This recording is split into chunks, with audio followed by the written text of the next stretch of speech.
Ningsih dari kelas 5 BGKPI NIM 1810207036.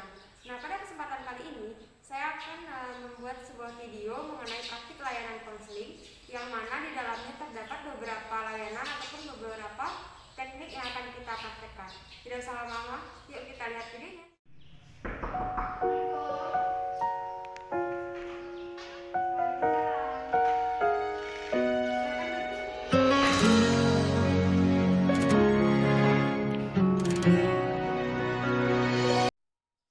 Ini yang nelpon Ibu tadi ya? Iya, Bu.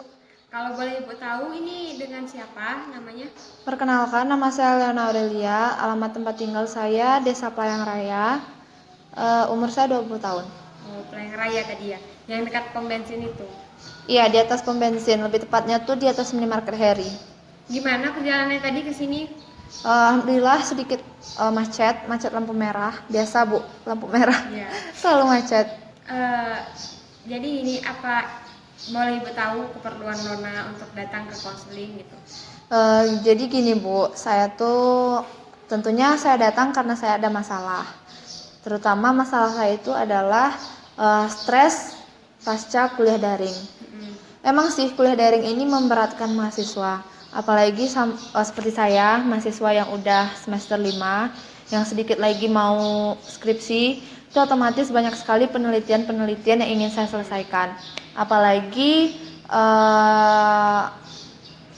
kuliahnya tuh kuliah daring, penelitian ya namanya, pasti banyak metode-metode yang harus kita pahami. Nah, sedangkan kita hanya melalui online, kita nggak bisa tatap muka sama dosen itu, dan kadang yang dosen jelaskan juga ambigu karena faktor jaringan, terus faktor mungkin jarak jauh. Jadi tuh yang dimaksud sama dosen tuh kadang kita nggak ngerti gitu. Lona kuliah di mana kalau boleh Ibu tahu? Saya kuliah di Padang, Bu, tepatnya di Universitas Putra Indonesia YPTK Padang, di Lubek. Jurusan apa? Jurusan psikologi. Oh, berarti sedang masa penelitian untuk ini ya? Iya. Skripsian. Iya. Yang bikin saya stres itu apalagi psikolog kan. Psikolog itu dari semester 1, cuma semester 1 aja yang nggak ada penelitiannya, eksperimennya. Dari semester 2 sampai semester akhir itu selalu eksperimen. Nah, ini pun udah banyak yang ditunda, PKL pun ditunda jadi semester 8. Jadi yang bikin saya stres itu gimana jadinya skripsi dan PKL dijadiin dalam satu semester. Nah, terlebih lagi penelitiannya belum dilaksanakan. Jadi itu bikin saya memang benar-benar dalam keadaan stres. Kadang dosen memberi tugas, satu dosen bisa 3 tugas, satu dosen bisa nyuruh ngajukan proposal, itu pun satu dosen. Nah, coba seandainya kita punya mata kuliah 8, ke 8 dosen suruh kita ngajukan proposal, sedangkan kita dalam keadaan daring. Itu memang benar-benar bikin saya stres. Berarti di sini sudah nampak gambaran permasalahan dari saudari Leona kan. Nah, di sini sebelum kita memasuki proses konseling, Ibu mau tanya berapa yang Lona butuhkan waktu untuk melakukan proses konseling? Mungkin sekitaran sejam kurang lebih. 1 jam. Kita sepakati 1 jam ke depan kita akan melaksanakan proses konseling. Nah, di sini Ibu mau tanya dulu sebelumnya, Lona apakah udah pernah untuk melakukan konseling atau di sekolah ataupun sudah pernah tahu dengan proses konseling? Kalau di sekolah belum ya, Bu? Belum kalau di sekolah. Ya, berarti di sini Ibu jelaskan terlebih dahulu biar kita lebih paham gitu kan. Di sini proses konseling itu adalah proses pemberian bantuan antara konselor ataupun klien yang mana kliennya ini memiliki masalah, seperti Lona tadi mempunyai masalah, cuman tidak tahu bagaimana cara pengentasannya. Nah, diperlukanlah guru BK ataupun konselor untuk membantu ataupun sebagai fasilitator dari permasalahan Lona tadi. Nah, di sini Lona tidak perlu ragu untuk menceritakan permasalahannya, menyebutkan nama-nama siapa saja, bebas, karena di sini dalam proses konseling kita memegang teguh azas kerahasiaan, yang mana apapun data yang Lona berikan ke Ibu nanti, itu akan Ibu jaga serahasia mungkin tanpa ada orang yang akan tahu gitu. Itu adalah asas-asas yang harus ditekankan dalam proses konseling.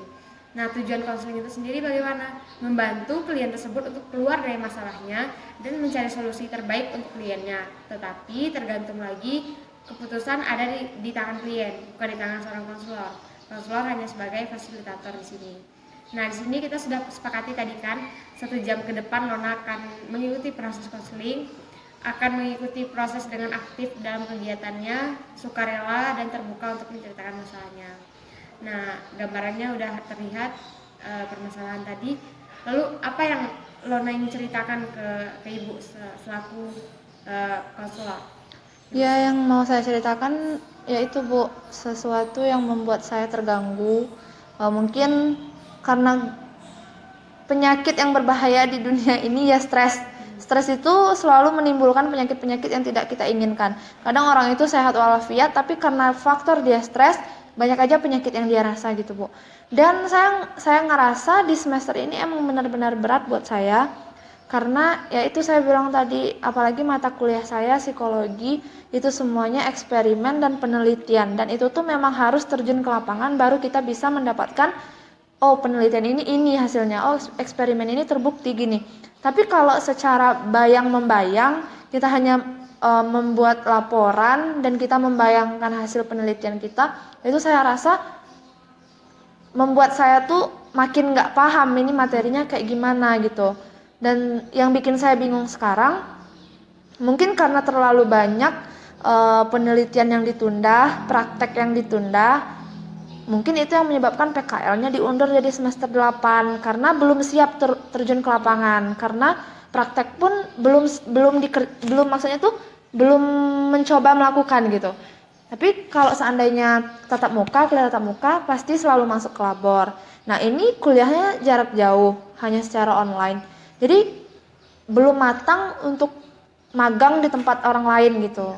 Jadi itu yang membuat saya sekarang gimana caranya menyesuaikan antara waktu bermain saya, sama waktu saya mengerjakan tugas. Karena waktu bermain saya pun tersita sama tugas yang dosen-dosen berikan. Dosen pun kadang memberikan tugas, satu dosen 3 tugas, satu dosen buat proposal. Jadi itu yang membuat saya cukup stres. Ya, terkadang harapan kita kan karena masa pandemi semua orang pasti akan mengalami hal itu. Cuman apalagi Lona selaku mahasiswa kan bingung harus gimana gitu. Nah, dari Lona kan tadi stres nih. Nah, apakah itu hanya Lona melihat di diri Lona saja? Apakah teman-teman yang lain juga merasakan gitu? Saya rasa sih teman-teman yang lain juga merasakan. Misalnya contohnya saja jika dosen memberikan tugas kelompok. Dari tugas kelompok itu saja sudah bisa kita lihat, udah bisa kita ukur kalau ini teman nggak bisa nih, ini dia nggak ngerti nih, maksudnya gimana. Terus otomatis kita nyari dong gimana sih cara menyelesaikannya. Terus yang menyelesaikan hanya saya sendiri.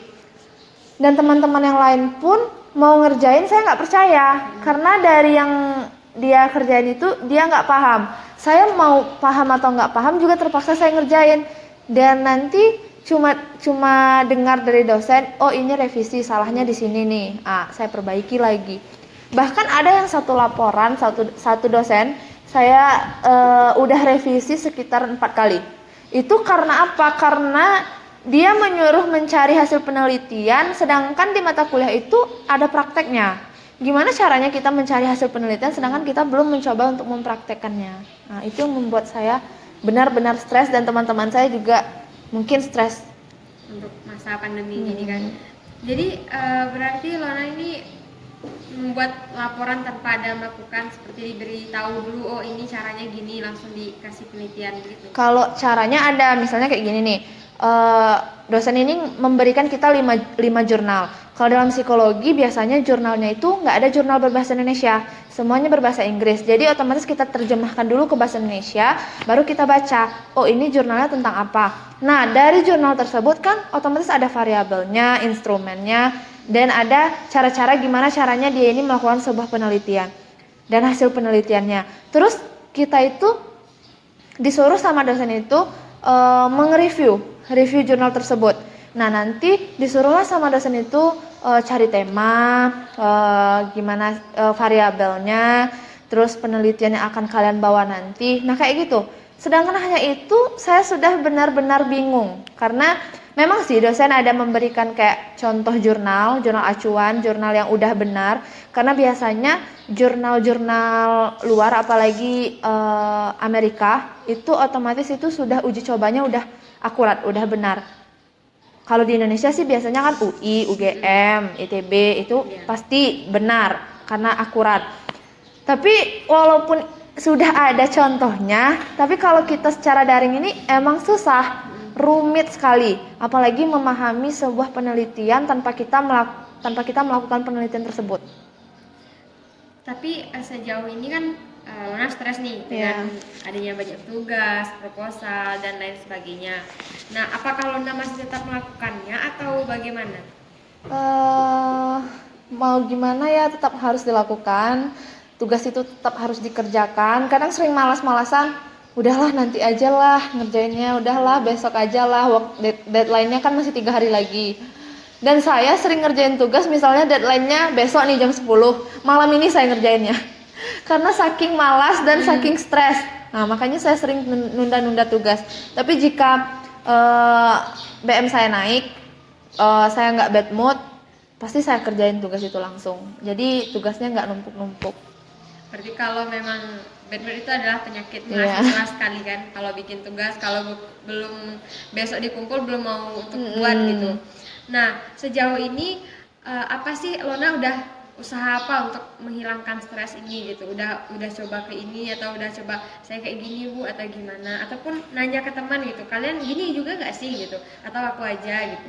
Saya gimana ya Bu, kalau saya stres itu biasanya saya banyak tidur. Kalau seandainya kalau saya banyak tugas, saya keluar pun pergi main saya nggak tenang. Karena saya mikir tugas saya di rumah nih banyak nih gitu. Jadi kalau saya stres biasanya saya tidur sampai kapanpun, sampai stres saya itu hilang. Jadi ibaratnya itu saya bangun tidur, saya udah fresh lagi dan saya baru ngerjain tugas itu.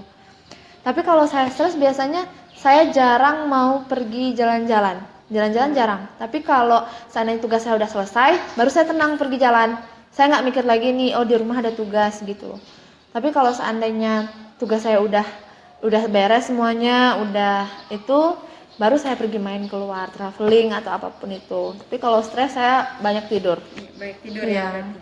Kalau untuk teman Lona sendiri kan yang udah mungkin di UPI gitu kan, di Padang, ada yang berbagai daerah lah teman-temannya kan dari kawasan yang lain-lain.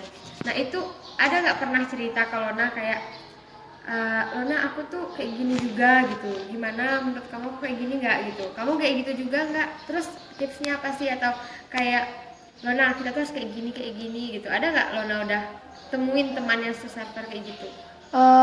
Ada sih, ada satu orang teman saya. Biasanya kalau saya nggak ngerti, dia bilang gini, nah aku kerjain dulu punyaku, nanti udah selesai punyaku, kamu bisa lihat contohnya kayak gini nih katanya. Terus kalau seandainya dia nggak ngerti, aku juga kayak gitu. Nanti ya kamu kerjain punyamu, aku kerjain dulu punyaku, selesai punyaku, baru kamu lihat punyaku kayak gitu. Kadang kita kayak gimana ya? Nyari teman yang satu server sama kita atau kayak satu tujuan sama kita, mau bantu kita tuh susah sih. Apalagi kan secara jarak jauh nih, pasti kan alasannya paket nggak ada lah, jaringan susah lah. Cuma kan itu tuh udah umum aja gitu. Tapi kalau untuk teman yang dia ngerti, itu tuh bisa menjadi sesuatu yang mengurangi stres kita gitu, karena dia bisa membantu kita di saat kita butuh gitu sih. Kalau gini, misalkan nih Lona nih lagi stres, sekarang kan lagi masa-masa stres karena tugas ataupun penelitian, ada nggak Lona itu punya satu pendapat gitu yang akan dikatakan ke orang itu gitu, misalkan ada hal lain yang membuat Lona tuh tambah stres dan Lona tuh pengen dia untuk ngurangin stres Lona, ada nggak satu orang gitu? Ini sering terjadi sama permasalahan tugas kelompok ya Bu, ini sering terjadi. Contohnya kemarin saya baru aja ribut sama teman saya. Dia tidak mau punya dia disalahkan dan dia hanya ingin membenarkan punya dia dan punya kita salah. Itu sesuatu yang bikin saya stres. Saya orangnya yang kalau kayak gimana ya, mungkin udah sama-sama dewasa ya Bu, udah malas aja yang namanya ribut, apalagi cuma permasalahan sepele, cuma permasalahan beda pendapat. Kalau beda pendapat itu menurut saya itu tuh sesuatu yang biasa aja gitu, apalagi di dunia pendidikan. Kita berhak mau ngajuin pendapat kita, tapi jangan sampai menyalahkan pendapat orang lain. Walaupun pendapat orang lain itu tidak bisa kita terima atau tidak sesuai dengan apa yang kita harapkan, kita hanya cukup dengarkan saja apa pendapat dia dan kita cukup oh gitu, nanti saya rubah lah, soalnya kan kita sekelompok nih, kayak gitu. Tapi kalau teman saya ini dia nggak terima kalau dia disalahin. Oh punya aku benar nih, harus punya aku. Kenapa nggak harus dengar pendapat teman sekelompok yang lain? Itu sih, itu cukup membuat saya stres. Ada nggak satu ibaratnya itu ada hal yang ingin Lona ceritakan ke dia, tapi dia kan ini jauh nih. Seandainya dia di depan Lona, ada nggak yang mau dibilang? Banyak banget sih Bu, yang terutama sih jadi orang itu jangan egois. Itulah intinya, jangan egois, belajar menghargai orang lain. Karena kunci hidup ini hanya satu aja. Kalau kita bisa menghargai orang lain, otomatis tanpa kita minta orang lain akan menghargai kita. Nah, yang kedua, jangan takut untuk minta maaf. Jangan karena ego tinggi tadi kita malu untuk minta maaf, padahal kita nyadar nih kita salah, tapi kita karena ego kita tinggi, kita nggak akan berani mau ngucapin kata maaf itu, karena kita ngerasa bodoh nih aku ngucapin maaf. Padahal maaf itu bukan sama sekali menjatuhkan harga diri. Bahkan dari kata maaf itulah kita bisa melihat kepribadian orang. Oh, orang ini dia nyadar nih kesalahannya, dia berani minta maaf. Itu aja kuncinya. Kalau kita cuma mengandalkan kayak ribut, itu tuh di mana-mana kita nggak akan dihargai sama orang. Itu sih intinya. Saya mau ucapin itu sama dia kalau seandainya dia ada di depan saya sekarang. Nah, ini kebetulan di dalam proses konseling ini ada yang namanya kursi kosong. Nah, yang mana Ibu akan menyiapkan satu kursi di hadapan Lona sesuai yang Lona bilang tadi kan. Kalau dia ada di depan saya, Bu, saya pengen bilang ini gitu. Nah, Lona akan beranggapan bahwa di depan Lona ataupun di kursi kosong nanti itu tuh ada teman Lona yang ingin Lona sampaikan. Boleh Lona sebutkan namanya. Pokoknya hal apapun boleh Lona ceritakan ke dia. Karena kan melalui teknik kursi kosong itu dalam konseling itu bisa sedikit mengurangi beban gitu. Nanti baru kita memasuki ke pembahasan yang stres Lona tadi. Nah, di sini adalah kita anggap sebagai kursi kosong dalam teknik proses konseling, yang mana Lona akan melihat bahwa ini adalah teman Lona. Ini adalah orang yang akan Lona kasih tahu kalau dia itu harus kayak gini. Nah, Lona silahkan Lona sebut namanya, bisa panggilan biasa atau sehari-harinya bagaimana, boleh disampaikan ke kursi kosong ini. Oke, jadi aku tuh mau ngomong sama kamu, Ndah, tentang permasalahan kelompok kita. Kan udah jalan beberapa lama ini kan, gimana ya, bukan beberapa lama sih, 1 semester ini kalau bisa dikatakan kita tuh ribut terus, apalagi permasalahan tugas kelompok. Nah, seharusnya dengan kita dijadiin sama dosen satu kelompok, seharusnya kita tuh bisa kompak dan seharusnya bisa saling memahami pendapat orang lain. Nah, pendapat kamu kan udah aku terima. Nah, kenapa kamu nggak bisa nerima pendapat orang lain ke kamu gitu? Seandainya kamu nyalahin materi yang udah aku share dan yang udah aku kerjain, aku terima kok, oh ini salah aku, nggak apa-apa, diubah aja. Nah, kalau kamu kenapa nggak bisa nerima jika kamu tuh di apa ya istilahnya tuh, di komentar. Kenapa kamu nggak bisa nerima pendapat orang lain buat ngasih tahu kamu, Indah ini salah, tapi kenapa malah kamu marah dan menyalahkan orang lain? Kalau dilihat-lihat sih cara kamu selama ini, kamu itu terlalu egois. Bukan saya menyalahkan, tapi emang sifat egois itu emang harus dijauhkan. Karena kenapa? Karena ini kita udah di tahap mahasiswa, bukan lagi anak-anak yang jika dia ada masalah, dia adu otot, marah, serang-serangan, itu kan kalau anak-anak. Nah, permasalahannya kita sekarang adalah permasalahan tugas, dan seharusnya kenapa dosen memberi kita tugas kelompok, berarti ada suatu permasalahan di sana yang harus kita selesaikan. Jika tidak ada permasalahan yang harus kita selesaikan, untuk apa dosen memberikan kita tugas kelompok dan memecahkan masalah tersebut? Nah, seharusnya satu orang beda pendapat itu sesuatu yang fine-fine aja. Nggak perlu dianggap gimana ya. Orang aja yang meneliti seperti tokoh-tokoh ilmuwan di luar sana, itu pun masih ada yang beda pendapat. Mungkin Albert Einstein beda lagi penelitiannya, ini beda lagi penelitiannya. Itu tuh kayak sesuatu yang biasa dan umum aja. Itu sih yang mau saya sampaikan sama teman saya. Nah, ketika Lona sudah menyampaikan tadi kan, udah Lona ceritakan yang untuk Lona gitu. Sekiranya Lona tahu nggak apa sih yang akan dia jawab setelah Lona kasih tahu itu gitu? Kalau menurut saya sih, saya rasa saya nggak tahu apa yang dia bilang, Bu. Karena kenapa? Karena saya nggak pernah dekat sama dia. Nggak pernah dekat sama dia, terus saya juga nggak pernah terlalu berkomunikasi lebih sama dia. Karena saya dari kuliah, dari awal semester sampai sekarang hanya semester ini aja saya pernah sekelompok sama dia. Sebelumnya nggak pernah. Di kampus pun kami nggak saling sapaan. Saking mungkin kayak dia saya, dan saya pun nggak terlalu banyak omong sama dia sapa saya sapa, dia nggak sapa saya juga, saya nggak nyapa gitu, mungkin karena nggak dekat.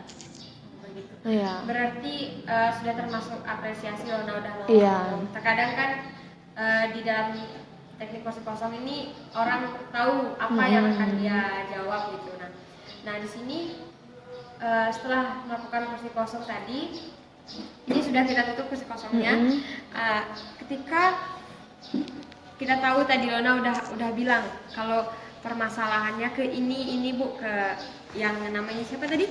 Indah. Nah, terkadang memang kayak gitu, ketika kita untuk mencoba mau ngasih tahu duluan, kadang orangnya tersinggung gitu. Jadi udah apresiasi, udah mau ngomong langsung gitu. Nah, di dalam proses konseling itu inilah yang dinamakan teknik kursi kosong, yang mana permasalahan-permasalahan yang kita tidak bisa sampaikan ke orang itu bisa kita sampaikan melalui kursi kosong dengan beranggapan dia di depan saya gitu. Boleh melampiaskan apapun gitu, karena kita kesal kan boleh, karena di dalam kursi kosong memang kita harus mengetahui permasalahannya. Nah, yang permasalahan ini sudah Lona sampaikan melalui teknik kursi kosong, sedikit mengurangi bagaimana stres Lona gitu setelah Lona sampaikan langsung gitu. Sedikit berkurang karena stres itu kan butuh teman cerita, butuh maksudnya yang dirasakan itu butuh sesuatu atau suatu tempat yang ingin kita tuangkan. Nah, karena saya udah menceritakan ke ibu, itu cukup melegakan untuk saya. Berarti permasalahan tadi yang sama Indah tadi udah bisa Lona tahu solusinya gitu. Nah, di sini melalui permasalahan yang awal tadi Lona ceritakan mengenai stres tadi, Lona stres mengenai perkuliahan daring, tugas yang banyak dan lain sebagainya.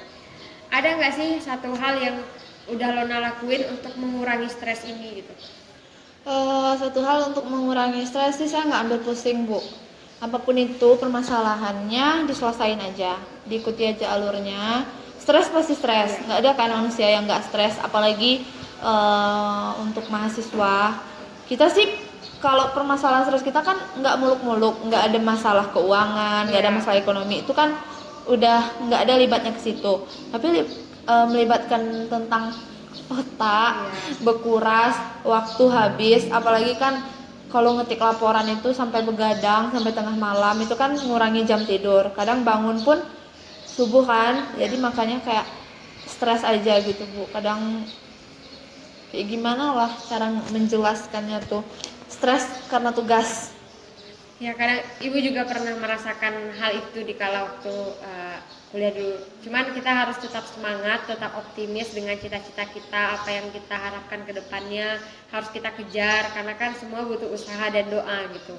Kalau ketika usaha kita udah maksimal tapi doanya nggak ada, itu sama saja kita mendapatkan sesuatu tanpa ridho yang di atas. Nah, untuk Leona sendiri, apakah masih ada yang ingin Leona sampaikan ke ibu untuk bercerita tentang permasalahannya ini, permasalahan yang sama? Tentang masalah stres saja Bu, mungkin kalau stres ini kalau diceritain mungkin nggak cukup waktu sejam ya, mungkin bisa mencapai 5 jam atau, karena apa? Karena stres ini sesuatu hal yang menumpuk terus menumpuk, dan cara menyelesaikannya tuh pun hanya menceritakan ke orang lain lagi dan berharap orang lain itu mendengarkan, memberikan solusi. Dan itu yang saya rasakan, kadang mau ceritakan sama orang tua, kadang orang tua kita tuh nggak paham perkuliahan kita, nggak ngerti tugas kita, jadi kan percuma. Kalau mau cerita sama teman dia juga stres karena dia punya permasalahan sendiri juga sama tugas dia, sama kuliah dia. Terus mau cerita sama siapa lagi kalau saya nggak harus datang ke konseling? Itu sih jalan satu-satunya saya untuk menyembuhkan stres saya. Karena saya nggak mau ini nanti berlarut sampai nanti saya kadang kan ada tuh orang yang stres kuliah, dia ngerasa aku kayaknya salah jurusan deh, aku kayaknya nggak sanggup nih otak aku kuliah, udahlah selesai aja lah di sini. Iya. Kalau aku nggak kayak gitu Bu, kalau aku ngelihat aku udah semester 5, dikit lagi loh, 3 semester lagi, masa nggak sanggup, terus aja lah gitu. Aku pernah sih berpikiran apa aku salah ambil jurusan, tapi makin lama kayak ya udahlah, udah terlanjur basah juga, udah terlanjur nyemplung, jadi udah berenang aja gitu. Berarti dari awalnya memang bukan salah jurusan atau gimana nih ceritanya? Oh, awal masuk psikologi. Iya. Jadi gini Bu, awalnya itu kan orang tua saya kan nyuruh saya masuk ke penerbangan. Saya setuju nih. Jadi pas saya keterima, papa saya dengar berita pesawat jatuh. Dari sana papa saya bilang, udah kamu nggak usah masuk penerbangan lagi, udah kamu kuliah aja, katanya kayak gitu. Jadi aku tes SBMPTN. Nah, SBMPTN itu yang lulus di psikologi Unja. Nah, Unja kan akreditasi yang psikologi kan C. Aku ambil waktu itu di UNP 1, di UNP nggak lulus. Makanya ya udahlah, aku coba aja awalnya. Awal aku nulis formulir itu, aku ngambil bagian arsitek. Cuma aku lihat MTK-nya banyak, aduh kacau nih, stres nih, makin stres nih. Jadi aku ambil aja yang jurusan psikologi karena kayaknya bidang aku di sini nih. Kakak aku juga ngomong, kamu kan suka kayak gimana ya, mendeskripsikan sesuatu, suka kayak menyelesaikan sesuatu. Jadi kenapa nggak coba aja psikolog? Karena psikolog kan termasuk jurusan langka. Di daerah kita aja pun di sini belum ada satupun psikolog. Mungkin nanti satu-satunya yang tamat, mungkin yang buka psikolog di sini, amin-aminin aja saya sendiri. Ya, amin. Karena saya lihat kan belum ada nih psikolog. Kenapa nggak coba? Tapi psikolog ini nggak bisa sih tamat S1 aja. Cuma kan nyari kerja susah, hanya bisa jadi asisten psikolog. Kenapa nggak lanjut aja S2? Kalau seandainya ada rezeki kan lanjut S2. Jangan nanggung-nanggung. Lagian kan jodoh juga belum datang. Jadi lanjut aja lah S2 kalau ada rezeki. Iya. Lagian kan kalau di sini kita lihat juga memang mungkin belum ada gitu, ataupun pemahaman masyarakat yang masih kayak pasti psikolog nih orang yang ada gangguan kayak gini atau gimana, padahal kan enggak gitu. Padahal psikolog itu kayak ya untuk mengetahui kita gitu kan. Kalau nggak ada kayak konseling ya hampir sama, cuman beda gitu antara psikolog dengan konseling. Nah memang ya amin juga Amin gitu, aja. amin sangat diaminkan gitu kan, ingin mau buka psikolog di sini jadi orang satu-satunya di kota Solo. Iya, kadang gimana ya Bu, kalau psikolog yang bikin saya bangga jadi anak psikolog itu biasanya kalau di kampus itu anak yang paling dihargai. Di kampus saya ada banyak fakultas, ada lebih dari 10 fakultas. Nah, di situ yang hanya disuruh memakai rok dan gamis hanya psikolog. Karena psikolog ini kan gimana psikolognya gayanya preman, sedangkan dia menyelesaikan permasalahan orang lain. Jadi saya bangganya jadi anak psikolog ini nggak gampang ngejudge seorang. Nah, itu kelebihan dari psikolog. Karena kenapa? Karena hanya kekurangan orang lain aja yang dia urus di situ. Otomatis kan dia nggak akan tega mau menghina satu sama lain. Jadi itu sih yang saya banggakan. Tapi kadang kita nggak tahu kan sifat orang lain. Tapi setahu saya selama saya kuliah psikolog, nggak ada yang namanya saling caci mencaci, saling ngejudge satu sama lain, tuh nggak ada. Itu sih kelebihan dari kuliah psikolog. Mungkin karena dia udah memahami perasaan orang lain, mental health orang lain, mungkin itu yang membuat dia kayak ngerasa kesehatan mental kita beda-beda nih. Nggak bisa nih kita kayak ngejudge orang, ngomongin orang, nggak bisa. Karena kita kadang nggak tahu feel orang tuh gimana, perasaan orang tuh gimana, dan kondisi orang tuh kayak gimana, kita nggak tahu. Kadang kita hanya melihat dan menggambarkan, ih benci nih lihat orang ini, padahal kita nggak tahu, padahal dia tuh banyak masalah di hidupnya gitu. Kadang kan banyak nih orang baru ketemu sekali udah benci, karena apa? Sinis nih orang, ih kayaknya nggak asik nih orang, padahal kita baru ketemu sekali loh. Nggak mungkin kan orang baru sekali ketemu kita dia langsung asik, langsung kayak orang gila, nggak mungkin kan. Nah kadang itu sih yang bikin saya, oh kayak gini nih personalnya orang, kayak gini nih sifatnya manusia. Kadang memang seharusnya memang nggak boleh kan, dalam Islam juga nggak boleh kan saling mencaci Iya. ciptaan Tuhan. Cuma kan kita baru mengetahui sekarang. Coba dulu SMA, pasti saling caci lah, saling tahu kekurangan orang lah. Tapi semenjak saya belajar, semenjak saya makin dewasa, saya ngerasa kayak nggak ada gunanya kita nyari kekurangan orang lain. Nggak ada gimana ya? Nggak ada keuntungannya juga buat kita, dan pahalanya juga untuk orang itu gitu. Jadi itulah kelebihan saya kuliah psikolog. Bukan tentang ramal-meramal aja. Itu tuh hoax loh, orang bilang psikolog itu meramal. Nggak ada meramal. Psikolog itu mendefinisikan sesuatu menggunakan teori. Nah, misalnya orang ini misalnya fobia sama ini. Dia bukan ngeramal, oh nanti kamu kayak, bukan. Jadi dia tuh buka lagi teorinya, oh kamu penyakit ini nih, kamu nggak bisa nih sama psikolog, kamu ke psikiater aja. Nah gitu. Kadang kan sesuatu yang kita ambil, misalnya jurusan saya di situ juga punya resikonya ini nih, resikonya ini. Dan alhamdulillahnya saya ngerasa saya salah jurusan itu waktu saya semester 3. Karena itu awal pertama kali saya praktek, dan isi praktek saya itu alat-alatnya tuh ada 10 alat dan semuanya itu berbahasa Inggris dan hitungan. Saya bingung, loh kenapa ada hitungan sedangkan saya benci hitungan. Dulu saya benci hitungan. Tapi setelah saya lalui, alhamdulillah udah sampai aja semester 5. Berarti tidak ada penyesalan sampai sini kan, fun-fun aja gitu untuk jurusan ini. Nah, di sini mengenai stres tadi, kalau ibu lihat kan dari pengalaman yang sudah Lona ceritakan, terus sampai berdampak Lona stres atau gimana, Lona termasuk kategori orang yang kayak paham gitu, bisa menganalisis sesuatu sesuai dengan kondisinya gitu, apa yang diterapkan ataupun apa yang diajarkan di kampus bisa lah untuk diterapkan dalam kehidupan sehari-hari. Nah, mengenai stres tadi, apakah Lona sampai hari ini gitu masih stres saya Bu, karena tugas saya hari ini belum selesai, saya untuk pergi ke konseling gitu, atau bagaimana gitu? Iya, ini saya masih dalam keadaan stres.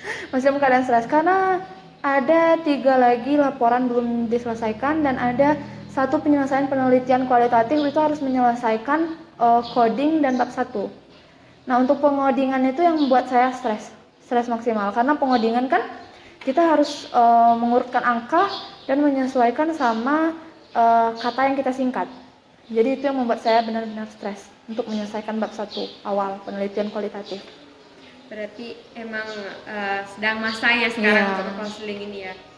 Nah, di sini mungkin Ibu hanya memberikan beberapa solusi ataupun saran. Cuman semuanya ini tergantung lagi ke individu itu gitu. Kalau Lona lagi kan, kesadaran Lona lagi bagaimana, apakah akan diterapkan, apakah udah Bu saya punya cara sendiri aja, atau ya Bu saya akan coba dari Ibu gitu seminggu ke depan, ataupun untuk kedepannya yang lebih baik saya akan coba. Nah, di sini semua keputusan ada di Lona. Ibu hanya menyarankan misalkan mengurangi deadline yang memang hari besok gitu, memang harus dibuatnya malam, terus paginya dikumpul. Mengurangi hal itu karena kan tubuh juga butuh istirahat kan. Kalau stres terus akan berdampak ke hal-hal yang lainnya. Nah, seperti untuk semangat memotivasi diri sendiri bisa berupa kata-kata ataupun lain sebagainya, bisa Lona gunakan itu, ataupun menyemangati diri sendiri dengan kalau Lona udah buru-buru bikin ini gitu, kalau udah selesai aku bisa kesini, aku bisa ke situ gitu. Biasanya kan kayak gitu. Misalkan Lona udah selesai bikin tugas, wah kejar nih target, aku mau bikin tugas, ntar bisa tidur atau gimana yang lainnya kan. Nah, dan semangatin lagi, ada orang tua yang harus kita bahagiakan gitu kan, untuk ngapain malas-malas sudah semester 5 kan, dikit lagi tinggal targetnya kan 1 tahun ini. Nah, ngapain kita malas gitu. Nah, sampai di sini apakah Lona ada yang ingin Lona sampaikan lagi ataupun tanyakan gitu Bu, seharusnya kayak gimana gitu, apakah ada yang perlu Lona? Kalau menyampaikan nggak ada lagi sih Bu, tapi ada yang ingin saya tanyakan. Jika misalnya kayak gini, jika kita stres, otomatis kan otak kita kan nggak berjalan bagus nih. Ada yang bisa kayak, apalagi saya yang begadang, saya tuh kalau udah lewat jam 12 ke atas, saya tuh memang nggak bisa tidur. Mungkin karena otak saya juga mikir kan, aduh besok ada tugas lagi nih, ada tugas lagi. Nah, gimana caranya saya tuh mengantisipasi perasaan itu, perasaan takut, perasaan kayak aduh saya nggak bisa menyelesaikan, aduh saya jatuh nih IPK saya. Itu yang selalu saya pikirkan, Bu. Nah, gimana caranya untuk mengantisipasi perasaan-perasaan takut itu? Yang pertama, perasaan-perasaan untuk takut setiap orang itu pasti ada. Cuman kita harus meminimalisirkan waktu, membagi waktunya gitu. Kenapa kita harus larut malam baru mengerjakan tugas? Kenapa tidak sorenya ataupun siang di waktu-waktu senggang? Nah, ketika Lona memang udah buntu untuk mengerjakan tugas di malam hari, misalkan di tengah malam tadi kan sampai begadang, itu Lona bisa coba subuh, sebelum subuh ataupun setelah subuh. Karena kebanyakan yang pengalaman orang-orang juga bahwasanya kalau kita belajar setelah subuh ataupun sebelum subuh, otak itu masih fresh gitu. Jadi yang tadinya pemikiran kita buntu di malam hari, sekarang sudah lumayan lebih bisa berpikir gitu, lebih bisa berpikir yang jernih. Oh, ini caranya kayak gini, dan mengurangi kayak saya nggak bisa nih, belum dicoba tapi udah mundur sebelum perang kalau orang-orang bilang kan. Nah, kita harus bilang dulu, nggak bisa mundur dulu, harus saya kerjakan gitu. Dan walaupun kita akan menunda, waktunya jelas kapan kita akan melakukannya ataupun kapan kita siapkan nih gitu. Jangan menunda, masih ada hari esok, besok sore aja, masih ada waktu gitu. Kita nggak bisa memanjakan diri sendiri dalam hal yang seperti itu, karena kan diri kita tuh kita yang ngatur, kita yang harus diri ini harus kayak gini. Nah, kita harus pandai memanajemenkan waktu untuk mengurangi deadline yang mendadak seperti itu gitu. Jadi bisa Lona coba mengurangi membuat tugas tuh jangan terlalu larut gitu, bisa siangnya atau sorenya, atau lebih bagus lagi tuh subuh gitu. Memang jadwal pagi memang lebih fresh pemikiran kita. Ada lagi yang ingin Lona tanyakan? Sejauh ini sih hanya segitu, Bu, yang ingin saya tanyakan, karena kan permasalahannya tuh hanya stres. Jadi sih itu yang saya rasakan. Baik, dari yang saudari Lona ceritakan tadi, pengalaman yang begitu luar biasa dan bagaimana cara melalui yang begitu ya bisa diapresiasi gitu kan. Karena memang lagi masa pandemi, memang kita harus banyak-banyak sabar, banyak-banyak memaklumi. Ya udah, mau gimana lagi, itu nggak kita sendiri gitu kan. Semua umat juga merasakan hal yang sama gitu. Cuman tergantung kita bagaimana kita mensyukurinya aja. Untuk tingkat stres Lona tadi yang dapat Ibu simpulkan bahwa memang stres itu tidak orang lain yang akan bisa mengurangi stres kita, karena kan stres berasal dari diri kita. Tentu kita sendiri yang akan menghilangkan stres itu dengan cara apa? Dengan cara seperti menyenangkan diri sendiri gitu, memberikan waktu senggang ke diri kalau diri ini butuh refleksi ataupun diri ini butuh fresh dulu lah otaknya dulu, jangan mikir.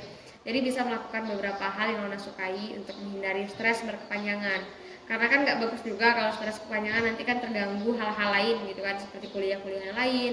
Kita stresnya di satu mata kuliah, berkepanjangan malah jadi mata kuliah yang lain ikut-ikutan dan IPK pun turun.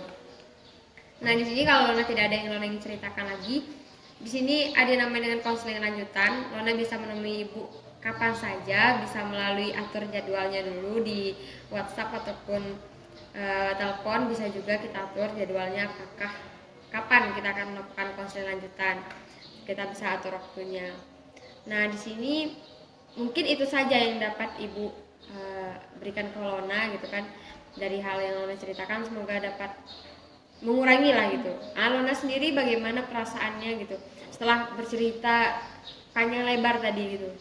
Perasaan saya cukup lega sekarang, beban-beban saya terasa berkurang karena ya udah saya ceritakan semuanya ke Ibu, dan juga saya udah dapat pencerahan dan solusi gimana caranya kedepannya saya menyelesaikan masalah saya agar tidak sampai ke tahap stres. Ya, memang harus, kita sebagai manusia kodratnya emang seperti itu gitu kan. Jadi kapan saja nanti kalau ada konseling lanjutan Lona bisa menghubungi Ibu. Di sini Ibu evaluasi dari proses konseling kita bisa berjalan dengan lancar gitu kan. Lona bisa mengikuti kegiatan dengan aktif, terbuka gitu. Soal bagaimana Bu, apakah aman saya cerita nih ada nama teman saya tadi gitu kan. Untuk dalam proses konseling Lona tidak usah merasa ragu, karena kita ada yang namanya asas kerahasiaan yang sudah Ibu jelaskan di awal. Kita akan merahasiakan segenap apa data yang Lona berikan tadi akan Ibu rahasiakan. Nah, mungkin itu yang dari Ibu selaku konseling. Jika ada kesalahan dalam penyampaian kata Ibu yang tidak sopan atau lain sebagainya, Banyak maaf. Terima kasih kepada Lona. Bisa datang di lain waktu lagi. Silahkan hubungi Ibu di WhatsApp kalau ada konseling lanjutan. Demikian yang Ibu sampaikan. Banyak maaf. Assalamualaikum warahmatullahi wabarakatuh. Waalaikumsalam warahmatullahi wabarakatuh. Guys, saya Leona Aurelia. Saya dari Universitas Putra Indonesia YPTK Padang. Nah, di sini saya mengunjungi konseling karena saya benar-benar stres dan saya memiliki masalah stres selama kuliah daring. Nah, permasalahan ini membuat saya mencari seseorang yang bisa membantu saya memecahkan permasalahan saya. Nah, dari contohnya saya pergi konseling, itu tuh udah sesuatu cara untuk saya mengurangi beban stres saya. Nah, selain itu saya juga banyak melakukan kegiatan seperti contohnya kegiatan tidur itu salah satu cara saya untuk menghilangi stres saya. Tapi kebanyakan jika saya stres, saya akan mengurangi dengan cara saya paksa diri saya untuk menyelesaikan tugas tadi agar stres saya tidak menumpuk jika tugas lain masuk dan dosen memberikan tugas baru untuk sesuatu yang harus saya selesaikan. Nah, setelah saya melakukan aktivitas konseling dan saya telah mendapat pencerahan dan saya mendapatkan solusi dari permasalahan saya merasa bersyukur dan saya merasa ada sesuatu yang harus saya syukuri di sini. Karena apa? Karena memang banyak orang di luar sana yang tidak bisa kuliah seperti saya, tapi saya memiliki kesempatan kuliah dan saya harus memang harus mensyukuri dan menjaga sebaik-baik mungkin karena hal dan kesempatan ini tidak bisa didapatkan oleh semua orang di luar sana. Nah, saya juga melakukan perkuliahan, kuliah daring dan usaha menyelesaikan stres saya itu demi orang tua saya dan demi saya bisa menyelesaikan perkuliahan saya yang tinggal 3 semester lagi. Nah, saya berterima kasih kepada konseling, maksudnya kepada tempat saya konseling tadi dan kepada ibu. Saya mengucapkan terima kasih karena telah memberikan kesempatan saya untuk bercerita panjang lebar dan mendengarkan saya tentang permasalahan saya dan mencari solusi dari permasalahan saya tersebut. Nah, saya harap untuk kedepannya saya bisa lebih bisa meminimalisir dan mengurangi rasa stres saya dan saya akan berusaha mengerjakan tugas tepat waktu agar tidak menumpuk. Oke, sekian, terima kasih. Assalamualaikum warahmatullahi wabarakatuh. Tadi video dari praktik layanan konseling, semoga bisa bermanfaat bagi kita semua dan diri saya pribadi. Banyak maaf jika terdapat kesalahan.